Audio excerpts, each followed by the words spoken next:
What are some acquisitions tips or secrets that you can give to the audience today? Well, your first phone call should be more about gathering information so you know how to solve the people's problems, and let them talk for at least 5 minutes. If you ask enough questions and get them talking for over 5 minutes, usually they start opening up to you. Yeah. And knowing when to use sympathy and compassion and empathy whenever you're talking with the seller. There's a lot of psychology in it, and 2 books that I would recommend is How to Win Friends and Influence People. And actually that's a good one. And then Never Split the Difference.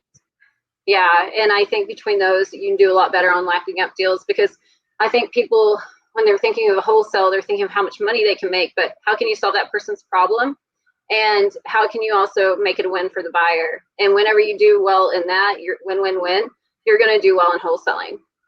It's whenever you're only thinking about the money that you're not going to do so well, because you're going to be doing things you probably shouldn't be doing at times. And if you do good business, it'll keep going.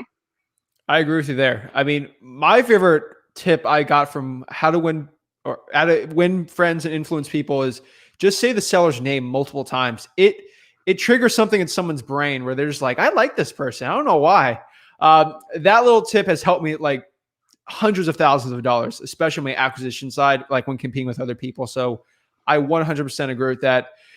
San Antonio is a pretty competitive market, I would have to say. Thank you so much for watching this video today. Consider liking this video. It helps the YouTube algorithm so my videos can get shown to more people, so I can help my mission on this channel to help you make over $100,000 in real estate wholesaling absolutely for free. If you're getting any value out of this whole channel or from the clip today, please consider subscribing to the channel. It means so much to me. Have a blessed day.